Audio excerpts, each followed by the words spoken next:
21절에서 26절 저와 한 절씩 교독하도록 하겠습니다.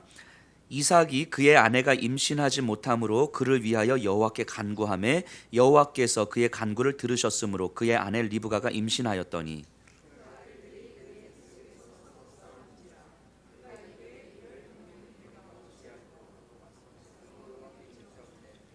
여호와께서 그에게 이르시되 두 국민이 내 태중에 있구나. 두 민족이 내 복중에서부터 나누이리라. 이 족속이 저 족속보다 강하겠고 큰 자가 어린 자를 섬기리라 하셨더라. 먼저 나온 자는 붉고 전신이 털옷 같아서 이름을 에서라 하였고 그 이름을 야곱이라 하였으며 리브가가 그들을 낳을 때에 이삭이 60세였더라. 아멘. 자리에 앉아주시기 바랍니다. 오늘 창세기 25장 본문은요, 아브라함의 아들 이삭 이야기인데요, 이삭이 결혼을 해서 낳은 아들 에서와 야곱, 즉 이삭과 에서와 야곱에 대한 이야기입니다. 우리가 너무 잘 아는 스토리인데 이 동생 야곱이 형 에서의 장자권을 팥죽 한 그릇에 이렇게 파는 장면이죠. 여기서 팥죽은 성경에서 이제 붉은 죽인데 우리 한국 사람들에게 있어서 이 붉은 죽을 그냥 팥죽이라고 이해하기 때문에 팥죽이라고 번역을 해놓은 거고요. 근데 이 이야기에 어떤 메시지가 좀 담겨 있는지 우리가 좀 살펴보려고 합니다. 먼저 이 스토리를 이야기 앞서서 먼저 나오는 내용이 있는데요, 19절에서 21절을 제가 한번 읽어볼게요. 아브라함의 아들 이삭의 족보는 이러하니라. 아브라함이 이삭을 낳았고 이삭은 40세에 리브가를 맞이하여 아내를 삼았으니 리브가는 밧단 아람 족속 중 부두엘의 딸이요 아람 족속 중 라반의 누이였더라. 이삭이 그의 아내가 임신하지 못하므로 그를 위하여 여호와께 간구하매 여호와께서 그의 간구를 들으셨으므로 그의 아내 리브가가 임신하였더니. 자, 이야기의 시작이 아브라함의 아들 이삭의 족보는 이러하니라, 이렇게 시작이 돼요. 아브라함으로부터 이어지는 후손의 이야기다, 이런 의미죠. 자, 이게 무슨 의미입니까? 아브라함에게 하신 언약을 떠올리게 하는 거예요. 하나님께서 아브라함에게 약속을 하셨단 말이에요. 아브라함의 후손으로부터 의와 공도의 하나님의 나라를 만들어 가실 것이다. 그래서 자손과 땅을 약속하신 거예요.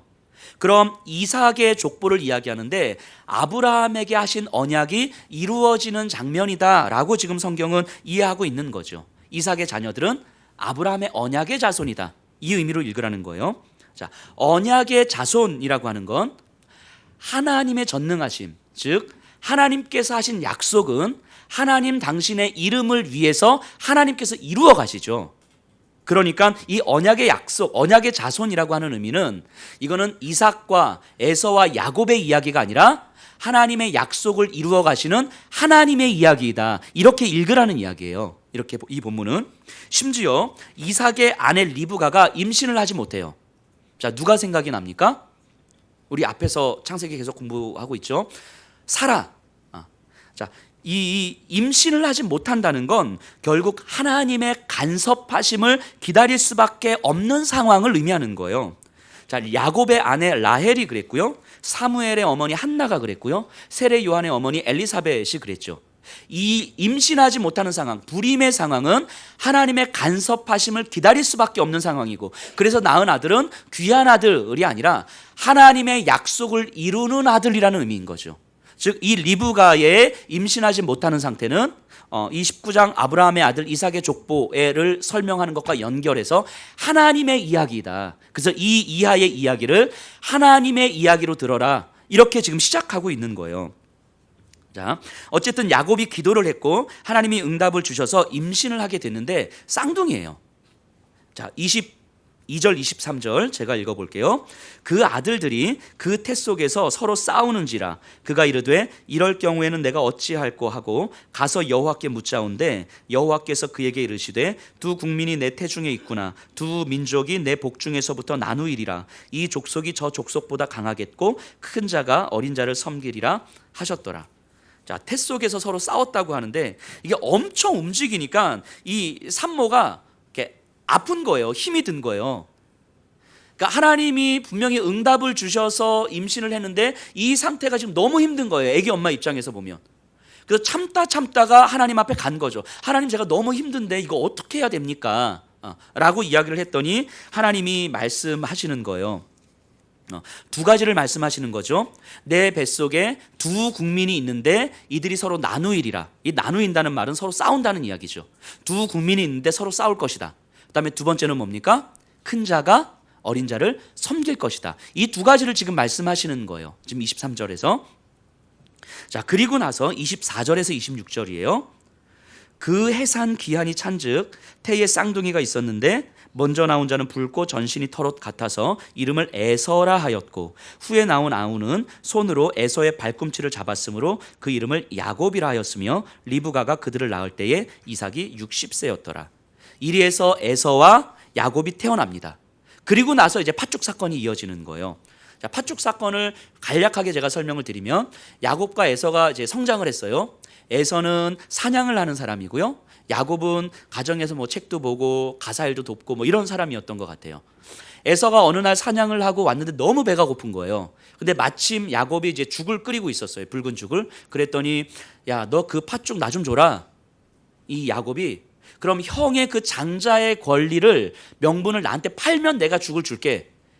그랬더니 에서가 그래 장자의 명분 뭐 이까짓게 하면서 팝니다. 자, 32절 33절.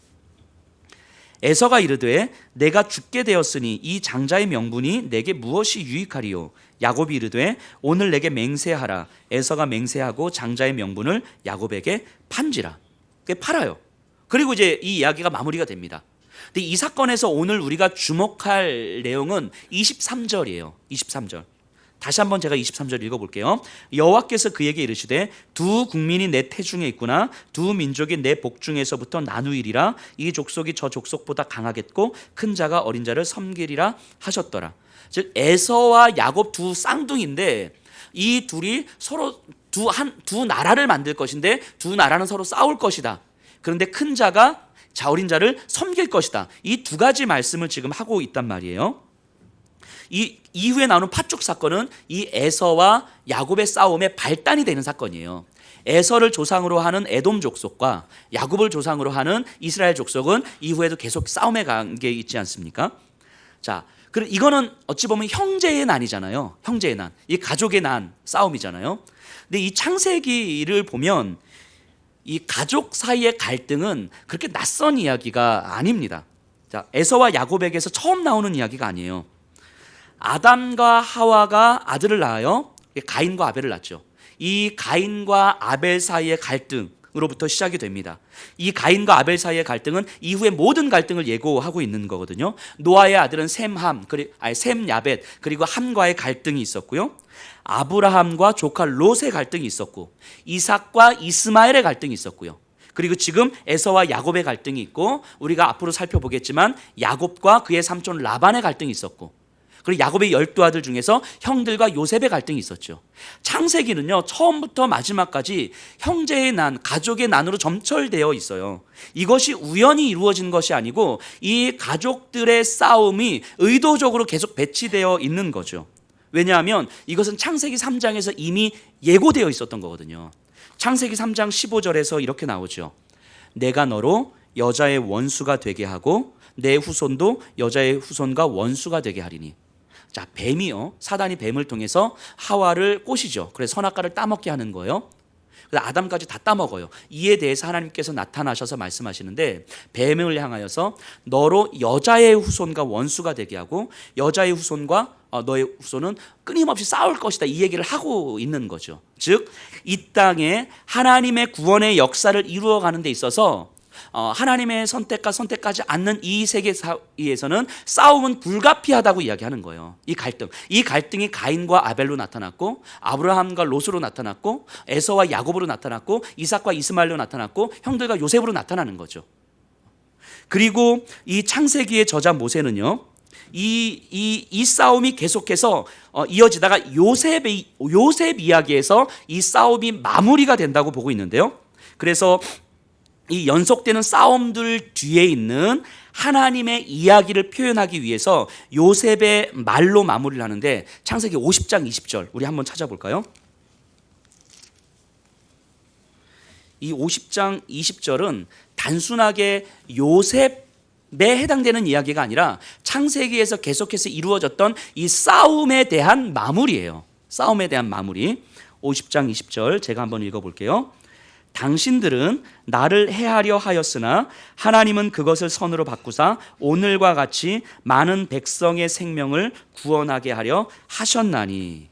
자, 당신들은 나를 해하려 하였으나 하나님은 그것을 선으로 바꾸어 이 싸움의 배후에서 하나님께서 이 싸움을 어떻게 사용하고 계시는지를 요셉의 이야기를 통해서 보여주고 있는 거예요.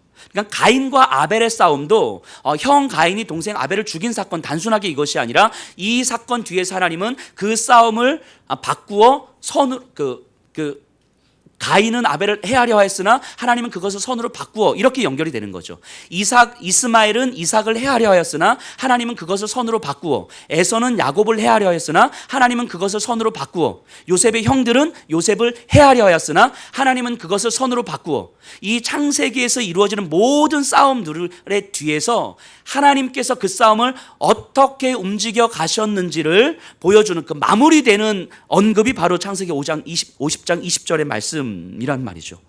자, 그럼 창세기는요 3장 15절로부터 시작해서 가인의 싸움으로부터 해서 요셉의 이야기까지 이 싸움과 갈등의 이야기 뒤에서 하나님의 구원의 역사를 만들어 가시는 이야기로 지금 펼쳐지고 있다는 것을 알 수 있는 거죠. 자, 그럼 창세기 3장 15절에서 시작된 이 싸움이 어디에서 완전하게 성취가 됩니까? 예수님의 십자가 사건에서 성취가 되죠. 예수님의 사건도 사실은 형제의 난이잖아요. 유대 민족 안에서 이루어지는 싸움 아닙니까? 그리고 형들이 요셉을 팔았던 것처럼 예수님을 십자가에 못 박았잖아요, 저들이. 그러나 하나님은 그것을 선으로 바꾸어 3일 만에 다시 살려주시고 저를 믿는 자는 멸망치 않고 영생을 얻게 하려 하신 거죠. 창세기 3장 15절에서의 그 갈등에 대한 예고가 이 에서와 야곱으로 이어지면서 쭉 펼쳐지다가 예수님 사건에서 완전히 이렇게 성취가 되는 거죠. 그러니까 이 에서와 야곱의 싸움은, 이 갈등은 성경 전체에서 흐르는 하나님의 구원의 역사를 만들어가기 위한 갈등 가운데 놓여져 있는 사건이에요. 그러니 이 오늘 이 팥죽 사건은 그냥 장자의 권리를 팔았구나 이런 차원의 문제가 아니라 하나님의 구원의 흐름 가운데서 봐야 되는 사건이다라고 지금 성경은 우리에게 이야기하고 있는 거예요. 그 관점에서 이 사건을 우리가 봐야 되고요. 그래서 이 사건을 조금 더 구체적으로 23절에선 두 번째로 설명하죠. 큰 자가 어린 자를 섬길 것이다라고 이야기하는 거예요. 하나님은 어린 자를 통해서 사용하시니까 큰 자가 가만히 있을 수가 없는 거예요. 하나님은 동생 아벨의 제사를 받으시니까 형 가인이 가만히 있을 수가 없는 거예요. 그래서 싸움이 이루어지는 거죠. 하나님은 이삭을 선택하시니까 이스마엘이 가만히 있을 수가 없는 거죠. 하나님은 야곱을 선택하시니까 이 에서가 가만히 있을 수가 없는 거예요. 이 싸움이 계속해서 이루어지는 거죠. 큰 자가 어린 자를 섬기기 때문에 가능한 건데, 자, 근데 이 큰 자가 어린 자를 섬기는 사건도 창세기에서는 또 낯설지 않아요. 자, 말씀드렸던 것처럼요. 하나님께서는 가인보다는 동생 아벨의 제사를 받으시고, 그래서 가인이 아벨을 죽인 다음에 아벨 대신에 누구를 주시죠? 셋을 주시죠. 셋을 통해서 하나님의 구원의 역사를 만들어 가시죠. 이스마엘이 아니라 이삭을 받으셨어요. 야곱의 아내 중에서 언니 레아가 아니라 라헬을 더 사랑하셨고요. 다른 형들이 아닌 요셉, 11번째 아들인 요셉을 사용하셨고요. 그리고 레아의 아들 중에서 형들이 있음에도 불구하고 4번째 아들인 유다를 사용하셨죠. 심지어 창세기 마지막에 요셉의 두 아들 므낫세와 에브라임이 있는데 누구에게 축복이 이어집니까? 동생 에브라임에게 이어지는 거예요. 창세기는 계속해서 이 형제들의 갈등을 보여주는 한편, 또 다른 한편으로는 큰 자가 어린 자를 섬기는 모습을 계속해서 보여주고 있는 거예요. 이런 스토리가 계속 진행이 됩니다. 그래서 오늘 본문 이 사건은 이 참된 장자권이 무엇인지를 이야기하므로 이 형제의 난과 그로 인해서 큰 자가 어린 자를 섬기는 사건을 잘 보여주고 있는 거예요. 자, 그럼 이 에서와 야곱의 팥죽 사건의 핵심은 장자권이잖아요. 장자권이 있잖아요. 이 장자권이라는 게 뭡니까? 장자의 권리. 는 두 가지로 우리가 이해를 할 수 있습니다. 하나는 하나님의 언약이 이루어지는 축복의 통로. 이게 첫 번째 의미에서의 장자의 권리예요. 두 번째는 그에 따르는 실질적인 힘. 실질적인 힘은 아버지의 재산과 지휘권이죠. 하나님의 언약이 이루어지는 축복의 통로이자 아버지의 재산과 지휘권을 갖게 되는 실질적인 힘, 이 두 가지 의미가 장자권에 들어있는 거예요. 그런데 이 오늘 본문에서 나타나는 이 에서는요, 이 장자의 권리를 자연적으로 큰 아들에게 주어지는 물질적 축복, 실질적인 힘으로서의 축복으로 이해했음이 분명합니다. 자, 34절 보세요. 야곱이 떡과 팥죽을 에서에게 주매 에서가 먹으며 마시고 일어나 갔으니 에서가 장자의 명분을 가볍게 여김이었더라. 자, 생각해 보세요. 장자의 명분을 팔았음에도 불구하고 에서는 먹는 데 집중해요. 먹고 마시고 일어나 갔으니. 근데 에서의 입장에서 보면 그럴 수 있을 것 같아요. 자신이 있는 거예요. 자신은 여전히 큰 아들이고 아버지 이삭은 자신을 큰 아들로 인정하고 있고 사랑하고 있고 내가 가진 힘으로 언제든지 야곱을 누를 수 있는 거예요. 즉 실질적인 힘은 지금 에서한테 있는 거예요. 그러니까 그깟 명분 정도 그냥 넘겨줘도 실질적인 힘, 아버지의 재산을 물려받고 그리고 아버지의 그 지휘권을 물려받을 수 있는 실질적인 힘은 여전히 나한테 있다고 믿기 때문에 그 정도 명분을 그냥 넘겨줄 수 있는 거죠. 여기서 에서가 간과하고 있는 건 뭐냐면 장자의 명분이라고 하는 건 눈에 보이는 복, 실질적인 힘도 있지만 그것보다 보이지 않는 하나님의 축복의 통로라고 하는 것을 지금 간과하고 있는 거예요. 이걸 어떻게 할 수 있냐면요, 27장 가서 한번 보세요. 27장 36절. 야곱이 팥죽을 팔고 장자의 명분을 얻었는데 이걸 아마 이야기했던 것 같아요. 그럼에도 이삭은 자신의 아들 에서에게 축복하려고 실질적인 힘을 물려주려고 합니다. 그러자 리브가와 야곱이 대사기극을 펼치면서 야곱이 에서인 것처럼 아버지의 축복을 가로채고 나서 나오는 장면인데요. 36절. 에서가 이르되 그의 이름을 야곱이라 함이 합당하지 아니하니까 그가 나를 속임이 이것이 두 번째니이다. 전에는 나의 장자의 명분을 빼앗고 이제는 내 복을 빼앗았나이다. 자, 여기까지 보세요. 에서가 지금 장자의 축복을 이야기하면서 두 가지, 장자의 명분을 뺏어갔고 그리고 두 번째는 뭘 뺏어갔다고요? 복을 뺏어갔다고요. 그럼 여기서 말하는 복은 무슨 의미겠습니까? 실질적인 힘이죠. 에서는 이 두 가지를 좀 구분해서 이해하고 있는 거예요. 그러니까 장자의 명분과 실질적인 힘, 이게 장자에게 주는 장자권이 두 가지 의미가 있는데 이건 원래 분리되는 게 아니거든요. 하나님의 축복의 통로가 주어지는 사람, 하나님의 축복의 통로인 사람에게 주어지는 게 실질적인 힘인데 에서는 이 두 가지를 분리하고 있는 거예요. 그래서 장자의 명분 따로 실질적인 힘 따로, 그리고 에서는 뭘 더 중요하게 여기는 거예요? 실질적인 힘을 중요하게 여기는 거죠. 그러니까 이 힘이 나한테 있으면 명분 정도는 괜찮다고 생각하는 거예요. 이게 지금 에서의 태도인 거죠. 25장에서 보여지는 에서의 태도.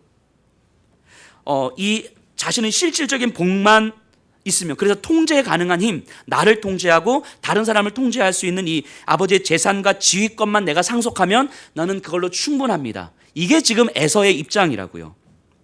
하지만 이 장자권의 실체는 재산과 지휘권에 있는 것이 아니라 하나님의 언약을 이루는 축복의 통로에 있다는 것이 성경이 말하고 싶은 바예요.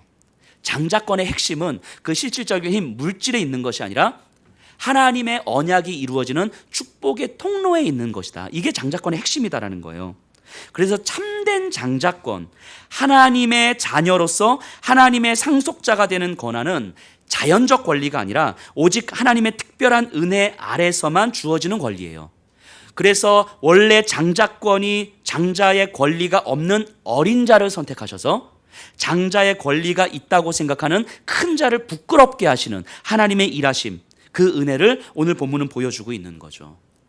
그럼 이 오늘 본문에서 야곱은 매우 교활해 보이거든요. 성경은 야곱을 긍정적으로 평가하지 않습니다. 그러나 오늘 본문의 핵심은 야곱에 있는 것이 아니라 에서에 있는 거예요. 에서에 초점이 있는 거예요. 에서가 갖고 있다고 생각하는 힘, 에서 스스로 충분한 자격이 있다고 생각하는 그 힘이 원래 장자의 권리가 아니다라는 걸 말하고 싶은 거예요. 에서가 생각하고 있었던 그 힘, 나는 그것만 있으면 됩니다. 나는 장자로서 그 실질적인 힘만 누리면 돼요 라고 하는 그 힘이 사실은 장자의 권리가 아니다라는 것을 이야기하는 데 본문의 포인트가 있는 거죠. 이 세상에서는 오늘을 살아가는 우리들도 마찬가지인 거죠. 스스로 통제 가능한 힘을 얻고자 하는 이 에서의 장자권, 통제 가능한 실질적인 힘을 얻고자 하는 이 에서의 장자권을 얻고자 하는 사람들로 가득 차 있잖아요. 이 시대에는요. 내일에 대한 불안함, 그래서 내일 어떻게 될지 모르는 그 불안함 때문에 오늘 그 실질적인 힘, 즉 돈, 자녀, 인정, 등등 이런 것들로 그 불안함을 해소하고자 정말 최선을 다하는 삶을 살아가는 것 아닙니까? 그 힘을 위해서 오늘을 저당 잡힌 채 살아가는 거예요. 에서가 되려고 하는 거잖아요. 그 에서의 장자권. 그래서 내가 나를 통제할 수 있는, 내 삶을 통제할 수 있는 그 힘이 우리에겐 필요한 거죠. 그래서 내일에 대한 불안함, 즉 오늘의 결핍이 내일에 대한 불안함을 만들고 그 불안함을 메꾸고자 오늘 내 손에 쥐고 싶은, 그래서 내일을 통제하고 싶은 그 힘들을 갖기를 원하는 거죠. 그래서 우리가 이렇게 열심히 돈을 버는 거 아닙니까? 이렇게 열심히 우리 자녀들을 공부시키는 거 아니에요? 이렇게 사람들에게 인정받기 위해서 애를 쓰는 거 아닙니까? 그 실질적인 힘을 얻고자 하기 위해서. 그래서 그 실질적인 힘을 얻으면 얻을수록 우리는 더 불안해지는 거죠. 더 염려와 근심이 가득해지는 거죠. 우리에게는 더 결핍이 채워지는 거 아니겠습니까? 그러니까 오늘을 저당 잡힌 채 사는 거예요. 내일에 대한 두려움으로 오늘을 저당 잡힌 채, 오늘을 누리지 못하는 거죠. 그리고는 우리도 모르게 은근슬쩍 야곱을 비웃죠. 예를 들면 이런 거 아니겠습니까? 네가 아무리 예수님이 너의 주인이라고 고백해도 너 돈 없으면 정말 아무것도 아니다. 신앙 갖고 대학 떨어지는 것보다 차라리 신앙보다 대학 붙는 것이 훨씬 더 좋아. 이런 식의 이 마음들이 우리에게 들어오는 거죠. 이 은근슬쩍, 아닌 듯하지만 은근슬쩍 야곱을 비웃는 모습들이 우리에게 있는 거죠. 심지어 교회 안에서도 에서가 되려고 해요. 에서가 무언가를 더 많이, 더 크게 하려고 하는 거예요. 심지어 교회 자체도 마찬가지인 거죠. 더 큰 건물, 더 많은 성도, 더 많은 재정, 이 실질적인 힘을 소유하기 위해서 정말 최선을 다하는 거예요. 그러면서 아닌 듯하지만 은근슬쩍 비교하면서 비웃는 거죠. 뭔가 나에게 힘이 있고, 나에게 뭔가 보여줄 것이 있고, 나에게 드러낼 것이 있고, 그것은 거의 대부분 오늘을 누리지 못하는 삶을 살기 때문에 나타나는 현상 아니겠습니까? 오늘을 누리지 못하기 때문에. 자, 생각해 보세요. 에서가 생각하는 이 장자권이라고 하는 것, 그 실질적인 힘은 가지면 가질수록 우리를 훨씬 더 불안하게 만드는 거거든요. 근데 하나님께서 말씀하시는 참된 장자권, 하나님의 축복의 통로로서의 참된 장자권이라는 게 뭡니까? 내일에 대한 불안함으로 오늘 내 결핍을 채우고자 아둥바둥하는 삶이 아니라 영원한 하나님의 나라에서 하나님의 나라를 상속받을 수 있는 권리가 우리에게 주어져서 오늘 나에게 허락된 하나님의 그 영원하심을 누리는 삶을 사는 것이 하나님의 자녀됨의 특권인 거고, 그래서 오늘을 누리며 살 수 있는 거잖아요. 그렇기 때문에 오늘 나에게 주신 영원한 하나님 나라의 그 권리가 나에게 누려진다면 내일에 대한 불안함으로 오늘을 저당 잡힌 채 살지 않아도 된단 말이에요. 오늘을 충분히 누릴 수 있는 거죠. 오늘 나에게 주신 하나님의 은혜와 오늘 나에게 주신 영원한 하나님에 대한 사모함과, 그리고 하나님은 결코 나를 포기하지 않으실 거라고 하는 하나님의 신실하심에 대한 확신과, 그리고 우리 주 예수 그리스도께서 나를 위하여 저 영원한 하나님 나라에 나의 처소를 이미 예비해 주고 계시다는 사실이 우리에게 믿어지는 순간 내일에 대한 불안함으로 오늘을 저당 잡힌 채 사는 것이 아니라 오늘 나에게 주신 그 은혜를 누리며 살면 되는 거죠. 그래서 요한복음 1장 12절에서 뭐라고 말씀하십니까? 영접하는 자 곧 그 이름을 믿는 자들에게는 하나님의 자녀가 되는 뭘 주셨다고요? 권세를 주셨다고. 권세라고 이야기하는 거예요. 권세라고. 하나님의 자녀로서의 삶이 권세라고 이야기하는 거예요. 권세는 구걸하는 게 아니라 누리는 거예요. 누리는 것. 하나님의 자녀됨의 권세가 뭐예요? 우리는 영원한 하나님 나라의 상속자라고 하는 사실을 누리는 거잖아요. 이 본문이 이야기하는 바가 이거예요. 에서가 생각하고 있는 그 장자권은 사실 참된 의미에서의 장자권이 아니다라고 이야기하는 거예요. 오늘날 그리스도인들이 생각하는 에서와 같은 이 실질적인 힘을 소유하고자 하는 그 몸부림들은, 교회 안에서 더 많이 갖고자 하는 그 몸부림들은, 하나님 앞에 더 많이 헌신하고자 나를 드러내고자 하는 몸부림들은, 교회가 조금 더 커지고자 하는 그런 몸부림들은 사실은 참된 상속의 권리가 아니다라고 이야기를 하는 거예요. 중요한 건 영원한 하나님의 나라를 상속받는 자로서 오늘 이 하나님의 자녀됨을 누리며 살다가, 그러다가 오늘이 마지막인 것처럼 살아도 하나님 충분합니다라고 고백하는 자가 오늘을 누리는 거죠. 그리고 내일은 그렇게 고백하는 사람을 통하여서 하나님은 사용하실 거란 말이죠. 그런 사람을 통하여서 한 달 후, 1년 후, 10년 후까지 하나님은 사용하실 거란 말이죠. 그러니까 내일에 대한 소망은 내 결핍으로 말미암은 이 염려와 근심, 그래 실질적인 힘을 소유하는 것으로부터 누리는 것이 아니라 하나님이 나를 사용하실 것이기 때문에 내일에 대한 소망이 있는 거라고요. 이게 자녀됨의 권세라고 이야기하는 거죠. 이게 참된 장자권이라고 이야기하고 있는 거예요. 이게 오늘 에서와 야곱 이 사건에서 우리에게 이야기하고 있는 거죠. 에서가 되려고 하는 우리들에게 이 에서와 야곱의 관계를 정확하게 보여주는 비유를 예수님이 말씀하셨죠. 누가복음 15장에서 이 돌아온 탕자의 비유. 많이 아실 텐데요. 아버지에게 두 형제가 있었어요. 형은 매우 성실했습니다. 아버지의 말씀도 잘 듣고 누가 봐도 장자권에 합당한 사람이에요. 근데 반면에 동생은 완전 날라리였어요. 말씀도 안 듣고 그러다가 어느 날 머리가 커가지고 아버지한테 유산을 좀 물려달라고 이야기를 합니다. 유산을 물려달라는 건 무슨 의미예요? 아버지 빨리 죽으세요, 이 얘기하고 똑같은 거잖아요. 이때 당시에 개인이 존재하지 않았던 이 시대에 아버지 유산을 물려주세요 하는 건 아버지 빨리 죽으세요 라고 하는 거고, 그런 아들이 있으면 마을 사람들이 그를 돌로 쳐 죽여도 아버지가 아무 말할 수가 없는 거예요. 그만큼 아주 나쁜 놈이죠. 아주 나쁜 놈. 근데 어쨌든 아버지가 땅을 나눠줍니다. 그런데 그 땅을 가지고 먼 곳에서 살다가 다 썼어요. 돈을 다 쓰고 이제 먹을 것이 없어가지고 다시 아버지의 집으로 돌아와요. 아버지 집에 품꾼이라도 되겠다면서. 근데 아버지는 그 아들을 다시 환대해 주시고 옷을 입히고 반지를 끼우고 양과 소를 잡아서 잔치를 벌이죠. 뭐 이 이야기인데, 그런데 여전히 그날도 여전히 성실하게 일하다 돌아온 큰 아들이 그 소리를 듣고 알아보니까 동생을 위해서 소와 양을 잡아서 잔치를 하고 있더이다 했더니 형의 반응이 어떻습니까? 화가 나는 거예요. 화가.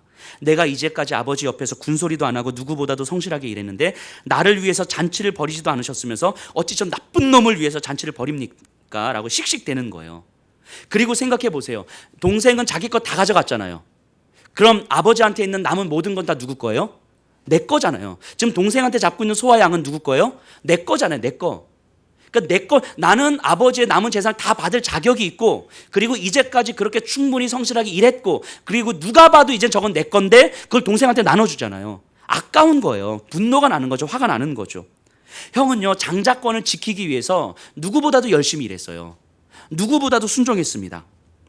그리고 장자의 권리를 충분히 누릴 수 있는 자격이 있다고 생각했어요. 그러니까 동생을 용납할 수가 없는 거예요.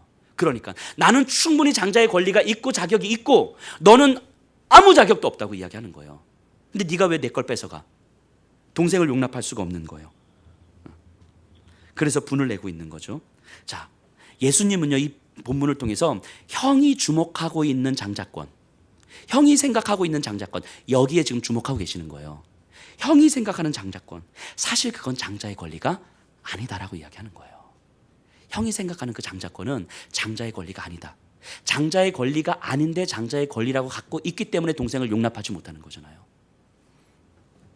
너가 쌓아온 것, 충분히 스스로 자격 있다고 생각하는 그 장자권은 실질적인 힘으로 보이지만, 그래서 너무 갖고 싶은 거지만 사실 진짜가 아니라고 이야기하는 거예요.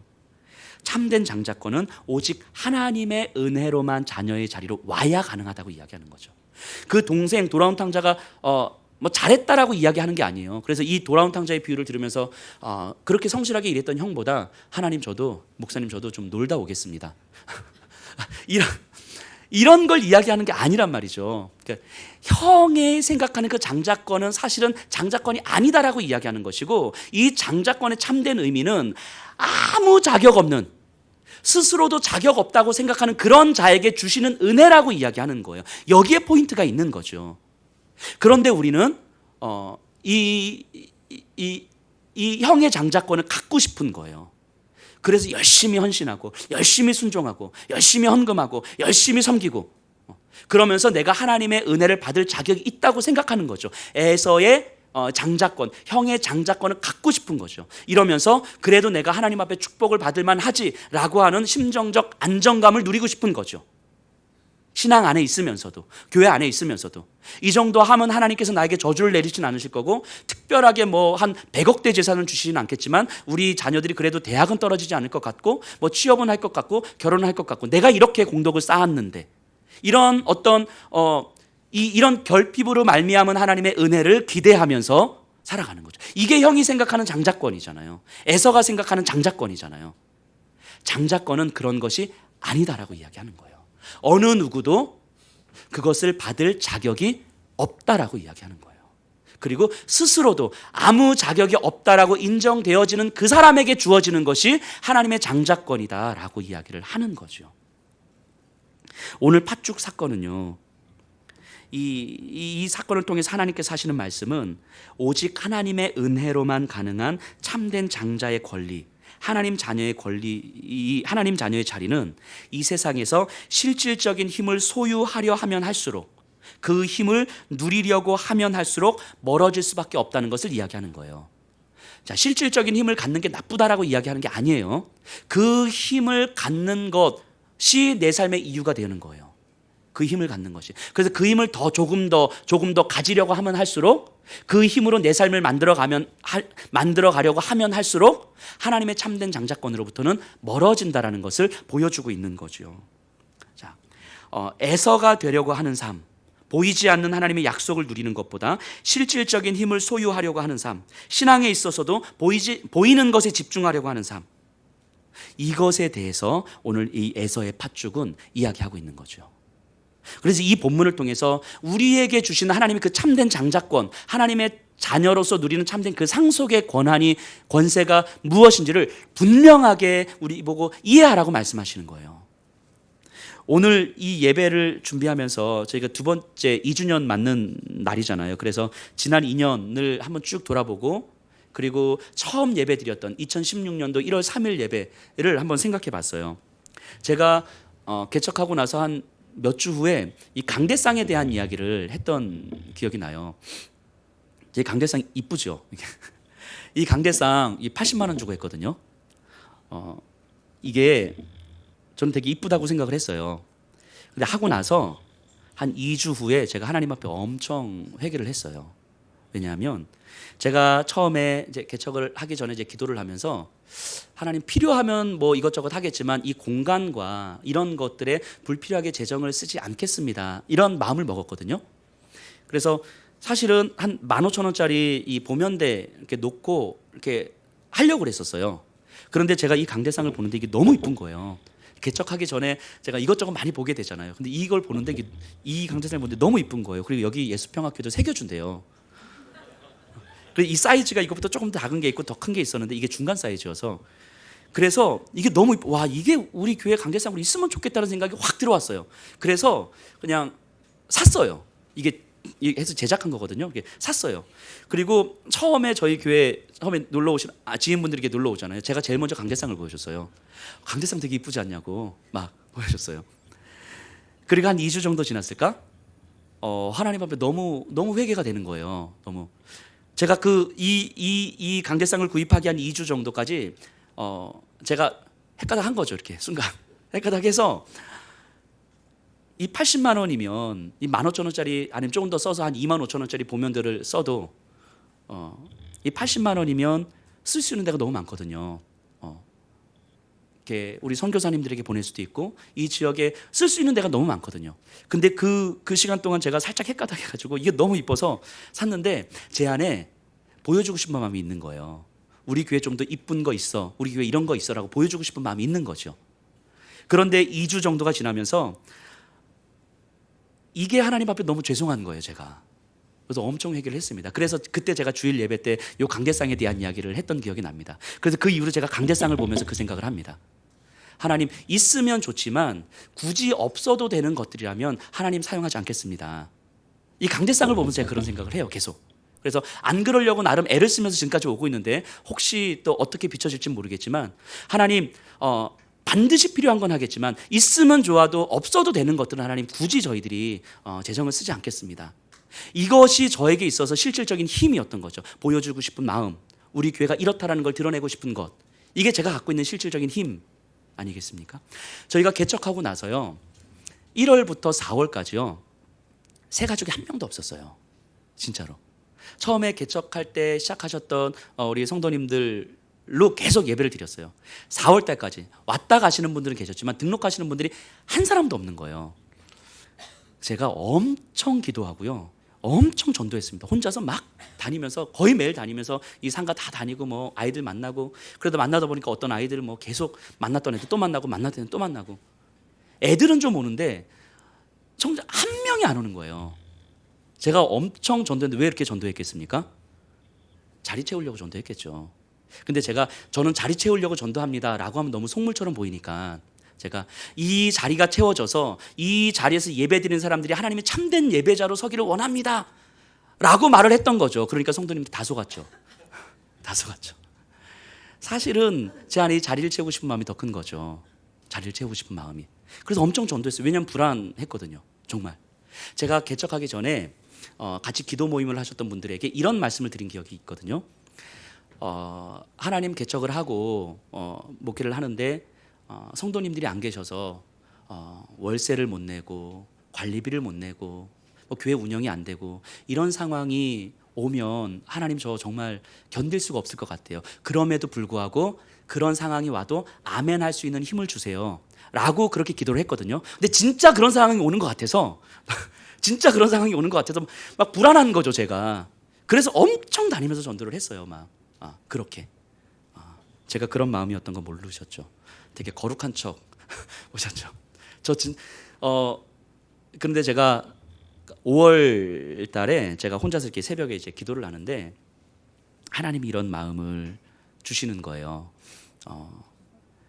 내가 그래서 너한테 사람 보내주면 뭐 할 건데, 이런 마음 주시는 거예요. 내가 너에게 사람 보내주면 뭐 할 건데. 제가 개척을 위해서 기도하면서 하나님 앞에 이렇게 기도했거든요. 하나님께서는 저에게 한 가정을 허락하시든 10가정을 허락하시든 아니면 또 얼마의 가정을 허락하시든 하나님 이분들과 평생 하나님 나라를 꿈꾸면서 목회를 하게 해주세요. 이분들과 평생을, 공간이 없으면 저희 집에서 예배드리면 되고 공간이 없으면 돌아가면서 예배드리면 되고, 하나님 평생을 저에게 허락된 영혼들을 붙들고 하나님 앞에서 하나님 나라를 꿈꾸면서 평생 목회하게 해주세요. 이렇게 기도했거든요. 근데 하나님 저한테 너 그렇게 기도했잖아 이렇게 말씀하시는 거예요. 너 그렇게 기도했잖아. 근데 내가 보내주면 뭐 할 건데. 이런 마음이 이제 기도하는데 들은 거예요. 제가 정말 그 새벽에 통곡을 하면서 하나님 앞에 울었어요. 너무 하나님 앞에 부끄럽고 하나님 앞에 죄송한 거예요.